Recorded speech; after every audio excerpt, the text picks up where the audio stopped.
Red Bull has dominated the 2023 Formula One season despite a restriction in wind tunnel time for exceeding the 2021 cost limit. Ferrari team president Frederic Vasseur believes the punishment was very light. Have Red Bull gotten away with their overspending? Is the penalty really too light? Should they have been punished more by the FIA? Let us know in the comments down below. So, let's dive into Vasseur's roast of Horner and Red Bull. Red Bull's good start to the 2023 Formula One season, according to Ferrari team principal Frederic Vasseur, demonstrates that the punishment for exceeding the sport's cost restriction in 2021 was very light. After admitting a minor infraction of going $2.2 million above the $145 million limit for 2021, Red Bull was fined $7 million and given a 10% decrease in wind tunnel time for a year in October 2022. The penalty doesn't seem to have had much of an effect so far, as Red Bull has won all 3 races so far in the 2023 season, with 1-2 finishes in the first 2. Ferrari finished second in the constructors' standings last year, as Red Bull interrupted Mercedes' 8-year championship record, but neither team seems to have the speed to compete with the incumbent champions this year. "I am still convinced the penalty was very light," Vasseur said in a news conference. "If you consider we will improve the car's performance by a bit less than 1 second over the season in terms of aero, and you get a penalty of 10% of this, it's 1/10. It is equivalent to a loss of 0.1 seconds. As it is not a linear progression, it is probably less, and as you are allowed to spend this money somewhere else on weight saving and so on, for me the penalty is marginal." Max Verstappen, who won his first Drivers' Championship in 2021, his second last year and is on the hunt for his third, won the season opener in Bahrain and most recent race in Australia, while teammate Sergio Perez won in Saudi Arabia. Verstappen took just half the race to go from 15th on the grid to second in Saudi Arabia after a mechanical glitch eliminated the Dutchman in the second phase of qualifying. Meanwhile, Ferrari has had a disastrous start to the season, collecting just 26 points in 3 races, following 2 retirements for Charles Leclerc. "I don't want to say Red Bull, didn't do a good job, because honestly, they did a very good job on the car," Vasseur said. "I'm not trying to find an excuse at all, but if you ask me if the penalty is too light, I say yes. I'm not sure the effect of the penalty is mega, and if you consider also that you have an advantage at the beginning of the season because you spend more the year before. So Red Bull is now working with a 10% decrease in wind tunnel time after exceeding Formula One's expense limit in the 2021 season. This deficit stays until October. Despite the penalty, the reigning Constructors' Champions have won each of the first 3 races of the season. Christian Horner maintains that Red Bull's severe cost cap punishment is hurting the team. Red Bull CEO Christian Horner calls Ferrari rival Frederic Vasseur's accusation that his team's Formula One cost cap punishment was insufficient premature. As we all know, the penalty hasn't worked that well if we are looking at the result from the start of the season. Red Bull seem to be driving in their own league and are even called out for driving intentionally slow to avoid further penalties and investigations. Vasseur said last week that Red Bull's great start to the new season demonstrated that the penalty was very light. Asked by Sky Sports News about Vasseur's comments, Horner said, "Everybody's got an opinion, and I think everybody's free to have an opinion. The team have done a great job over the winter on limited wind tunnel time that we've had to develop the car, and of course that will have an impact later into the year and on next year. So on a snapshot of 3 races, I think it's still hugely premature in terms of this season.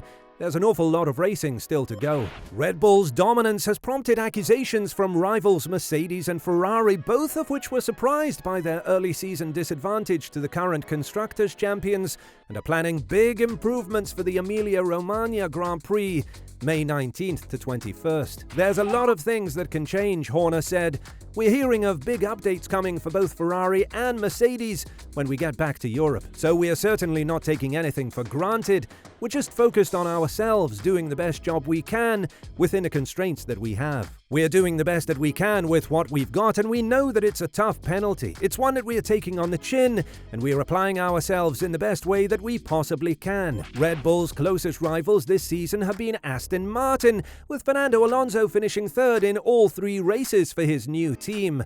Aston Martin has risen from 8th in the Constructors' rankings last year to crash the contest for podium places at the head of the grid.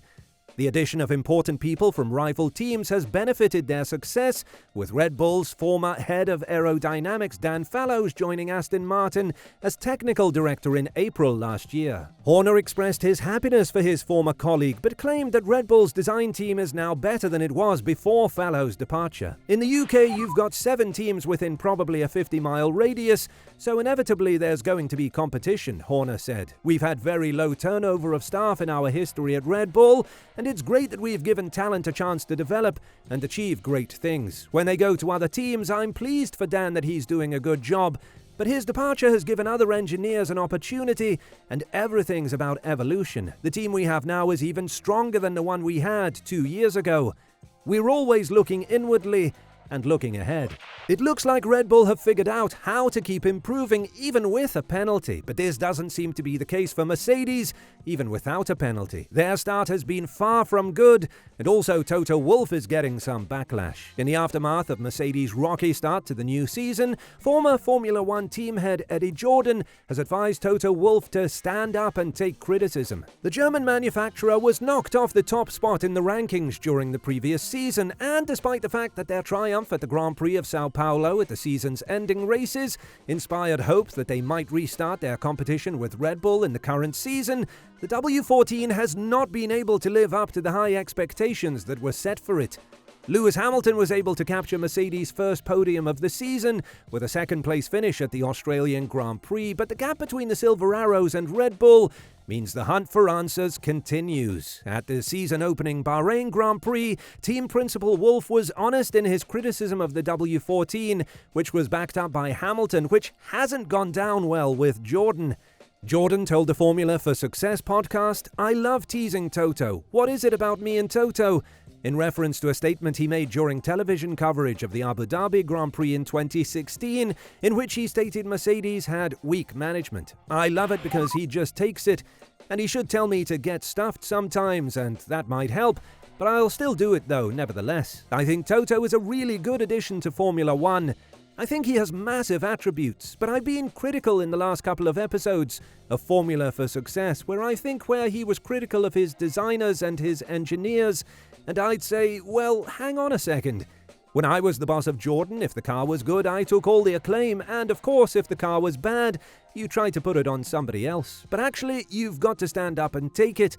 You've got to be a man. It happened under his watch. He's the chief executive of the team, and my message to Toto was that I would much prefer if he stood up and said, we at Mercedes are a team, we'll always be a team, and we got this wrong. Do I still think he's weak? No, I don't think he's weak. But he certainly manages differently to how I would," added Jordan. "I was kind of ruthless, and if there was flack going around, I would take it, or I wanted to take it, because I always wanted to safeguard the other people who were maybe not quite as proficient as dodging bullets as I was, and I could all tell them to go and get stuffed if I want to, and they kind of took it. Whereas I think Toto is in the same position. He should tell these people to get stuffed if that's what he needs to say, and he at this stage of his life, he should know, and he does know how to dodge bullets. But that's not a form of weakness, that's just a different style of management, and I have a huge regard. Look, this guy has won 1,000,000 times more than what I've ever won, so how could I be critical of him? So well done, keep doing it. But I would love if you could give that team a slightly better car, because Toto, we're desperate. We need somebody to take it to 2 Red Bull, and at the moment, no one can see that happening. What do you think? Will Mercedes be able to pick up the pace? Is Toto Wolff still the great leader Mercedes needs? And what about Horner and Red Bull? Is the penalty even doing a good job? Or is it just a smokescreen? Let us know in the comments down below. Thanks for watching, and we'll see you in the next video.